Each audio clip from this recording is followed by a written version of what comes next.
West. Last night's debate might not have had a clear winner, but there is no the amount of work that goes into coaching party leaders for head-to-head discussions. Two people with experience of those behind-the-scenes preparations are Kezia Dugdale, the former Scottish Labour leader, and Graham Davies, who's a political presentation consultant, and they join me now. Good morning to you both. So, 51-49 split in the Snap poll from the public. Graham Davies, how did you think they fared? Well, I felt it between Corbyn and Johnson, it was a grubby, low-class, low-scoring draw. But in my opinion, the real losers were ITV because their ridiculously rushed format meant that serious issues were somewhat trivialised, and it meant that the whole exercise changed from being a serious debate into a frantic farce, a sort of pre-Christmas pantomime. OK, we'll talk a little bit more about the format in just a moment. But Kezia Dugdale, what was your verdict? I think the audience were the real winner last night, particularly when you heard them laughing at both of the two main contenders. I think that showed a degree of participation and exposed some of the issues at the heart of this election campaign. They did that around trustworthiness on the Prime Minister and again on Brexit for Jeremy Corbyn. These debates are incredibly important. Analysis of what happened in 2017 by the Electoral Reform Society shows us that around a third of people said that TV debates influence how they make up their minds and how they vote in elections. So they're an important part of a functioning and healthy democracy. Do you agree with Graham, though, that we didn't learn much from last night's debate, Kezia Dugdale? I wish we had learnt more. I think we want to see these debates focused around the facts, where there's a high-quality debate between the contenders, but realistically that's not what they set out to do. They set out to communicate their key messages. So Boris Johnson wanted last night to pose some question marks over the Labour Party's Brexit policy. He did that successfully. Equally, Jeremy Corbyn went into the debate with a clear mission to raise the threat of the Tories selling the NHS off to Donald Trump's administration.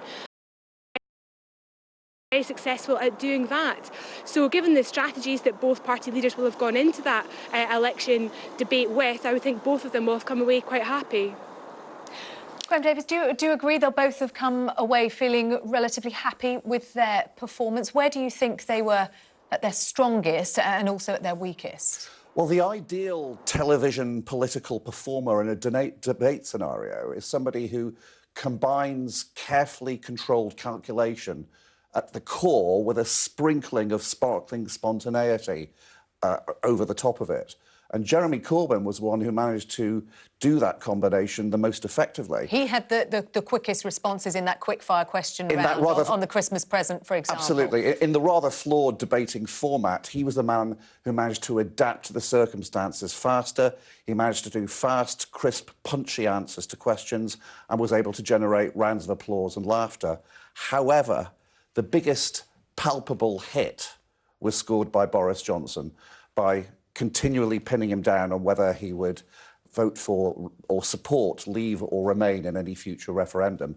And what Jeremy Corbyn was doing was, instead of answering the question head-on, he would sidestep, go round in a circle and end up exactly where he started, leaving nothing of value in the middle. It's called a devil's donut, and he did that on 7, 8 or maybe even 9 occasions.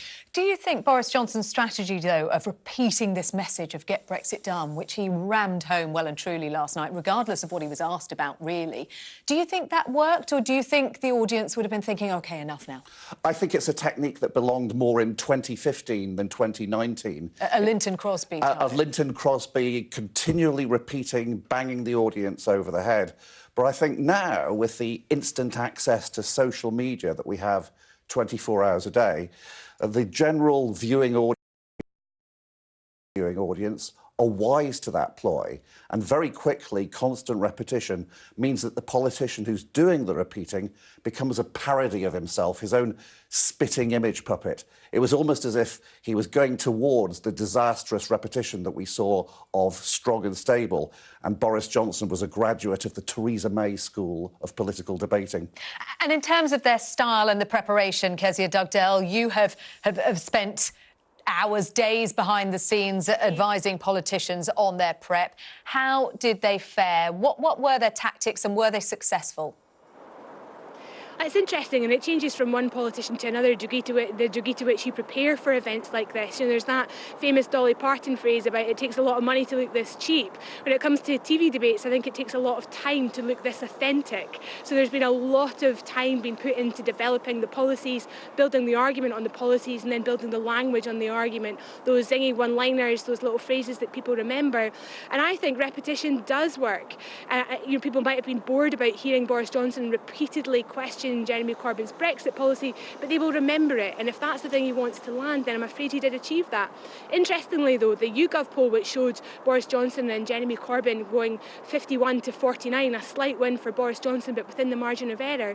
When you break that down and look at the detail of it, it's much more interesting. So Jeremy Corbyn won on being in touch with the voters and somebody who would be considered to be trustworthy, whilst the Prime Minister won on likeability, the sort of down the pub having a pint test, and he looked the most prime ministerial in the eyes of the voters. Now, you might say that's because he's the Prime Minister, but detail like that, I think, shows us a lot more about what's really going on behind the scenes in terms of how the leaders portray themselves and want to be seen by the public. And in terms of how they're seen by the public, no matter what preparation you do, no matter how crafted the answer is, it's often the little things that the public will notice. And on Twitter last night, there was a lot of distraction over Jeremy Corbyn's glasses, wasn't there?